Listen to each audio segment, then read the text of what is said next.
Welcome to Betrayal Stories. In today's video, I'm taking you into a story about loss, healing, forbidden emotions, and the moment when two people who should have stayed on opposite sides of a boundary ended up crossing a line that changed everything.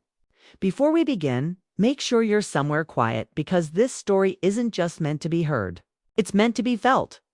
It's a slow unraveling of a heart that didn't know it could still love, and another heart that didn't know how badly it needed to. So settle in, because this journey is long, heavy, and impossible to forget. It started one warm afternoon in early spring, the kind of day that tries to convince you that everything will get better even when life has proved to you over and die. As Claire stood at her front door, trying to steady her breath as she waited for the physical therapist the doctor had insisted she hire. She hated the idea. She hated needing help. She hated that her body still felt like it belonged to a life that no longer existed. Her husband, Mark, had been gone for a year. A full year of quiet dinners, empty mornings, and waking up to a bed that refused to feel warm. Her grief had changed shape many times, but it never lessened. It only settled like dust on furniture that would never again be touched.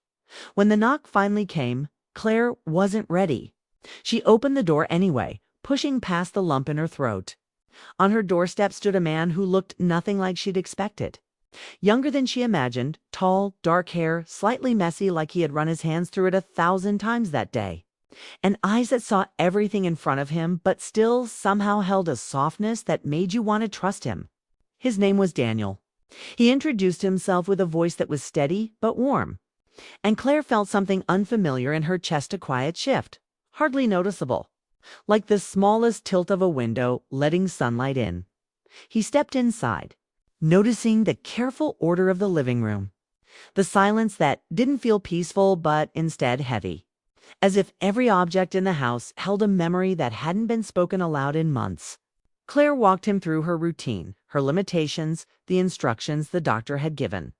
She kept her tone formal, like she needed to remind herself intent this was strictly professional. And he respected that. He didn't speak too much. He didn't try to make her feel comfortable. He let the space between them exist as it was. Their sessions were simple in the beginning. Exercises, breathing, routines, assisted stretches. Claire tried to stay distant. But grief, as she had learned, is strangely vulnerably makes you raw. But it also makes you sensitive to kindness in ways you don't expect. And Daniel, without meaning to, offered a kind of presence she had forgotten people were capable of. He didn't pity her. He didn't rush her. He didn't avoid speaking Mark's name when she mentioned him. He just existed beside her, calm and steady. It's like he was holding the air still so she could breathe more easily. Days turned into weeks. And slowly, so slowly, Claire didn't even notice at first her home began to feel different. Not healed. Not whole. Just less suffocating. Daniel sometimes stayed a few minutes after their sessions to talk. Nothing deep, just small pieces of his day, how he spilled coffee on himself, how he couldn't stand the gym he used to go to, how he spent too much money on books he never finished reading. Claire found herself waiting for those tiny pieces more than the therapy itself. They reminded her she still lived in a world that moved forward, even when she didn't want to. One afternoon, near the end of a session, Claire tried a stretch she wasn't ready for. Her knee buckled, her breath caught, and Daniel reached her before she fell. His hand wrapped around her arm, steadying her, grounding her. It was nothing, a reflex. But when she looked up, their faces were closer than they had ever been. She stepped back quickly, apologizing even though she hadn't done anything wrong. Daniel nodded, respectful. But there was a moment in his eyes, a flicker that reminded her he was human too. And humans feel things whether they mean to or not. After that, something changed. They were still careful, still appropriate.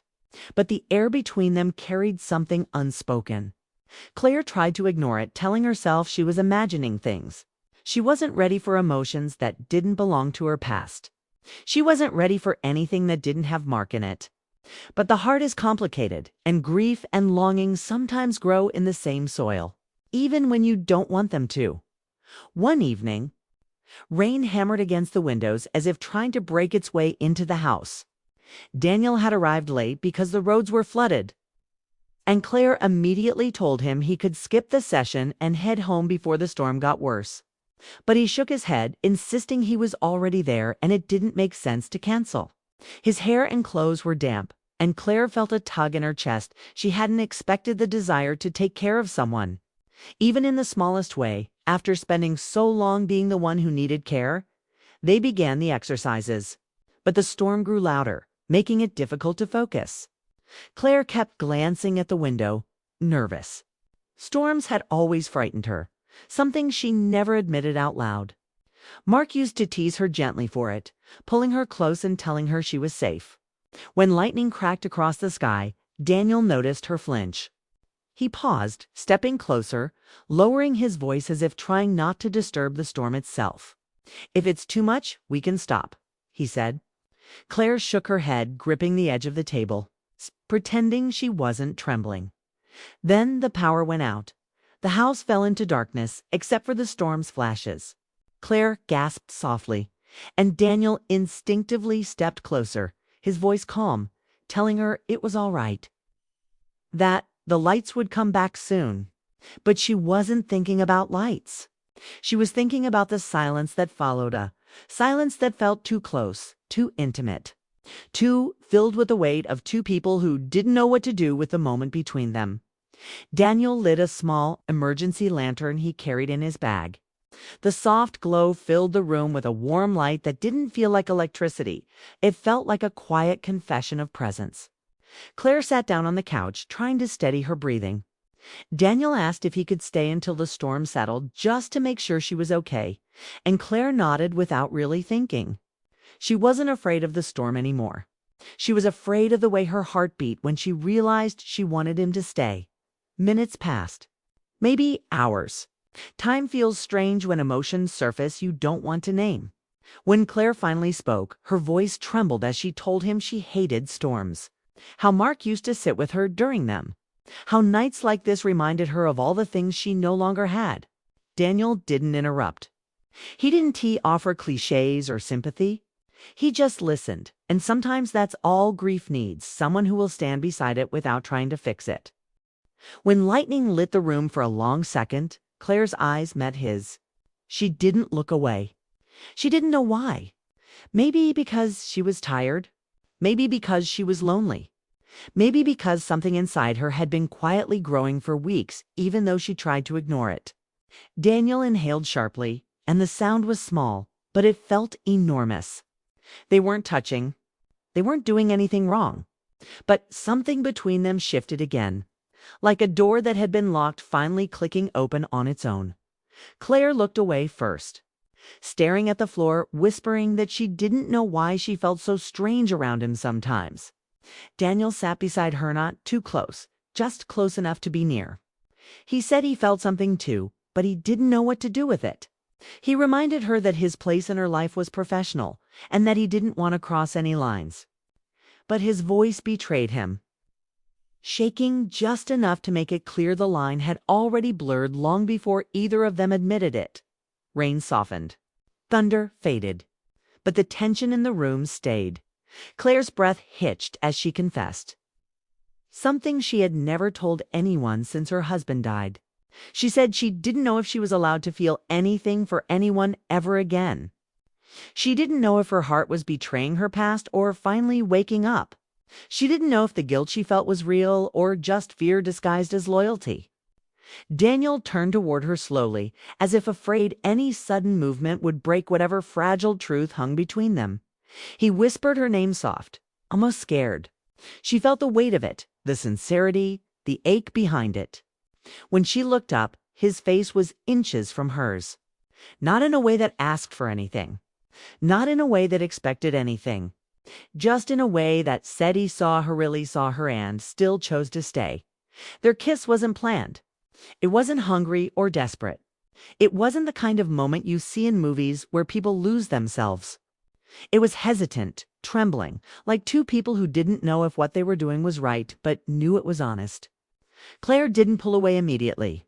She let it happen for a few seconds, feeling warmth she hadn't felt in years, feeling alive in a way that terrified her. And when she finally did pull back, she couldn't speak. Neither could he. Silence filled the room again. But it wasn't empty. It was full, too full. Daniel apologized first. Claire shook her head, saying she wasn't angry, just confused. She said she didn't expect anything from him. She didn't know what she wanted. She didn't know if this was grief trying to attach itself to something new or if it was something real. Daniel told her he didn't want to make her life harder. He didn't want to be a complication. But he also couldn't pretend nothing had shifted. The storm cleared completely before either of them moved again. When Daniel finally stood to leave, he paused at the door, asking if she was all right. Claire nodded, though she didn't trust her voice enough to speak. He told her he would give her space, that they didn't need to talk about what happened until she was ready. She watched him walk away through the rain-soaked street, her heart pulling in two different directions, one toward the past she still mourned, and one toward something she didn't yet understand. That night, Claire didn't sleep. She replayed the moment over and over. Not the kiss itself, but the look in his eyes before it. The honesty, the fear, the possibility. She knew this couldn't continue. Not easily, not without consequences. But she also knew something had changed inside her, something she had believed was gone forever. The next day, Daniel didn't show up for their session. Instead, he sent a message asking if she needed a replacement therapist or if she preferred he continue working with her. He said he would respect her decision completely. The message was careful, professional, but the subtext was clear. He wasn't avoiding her because he regretted the moment. He was avoiding her because he didn't want to hurt her. Claire stared at the message for a long time by choosing him to stay. She wasn't choosing romance. She wasn't choosing a future. She wasn't choosing anything except the truth that, for the first time in a long time, she felt something. Even if she didn't understand it, she replied simply that she didn't want a replacement. And in that small choice, everything changed. Not all at once. Not dramatically. Not in ways either of them could define. But quietly, slowly, carefully. The way healing often begins, not with certainty, but with a single moment of honesty that refuses to go away. Daniel returned the next day. They didn't talk about the kiss. They didn't pretend nothing had happened.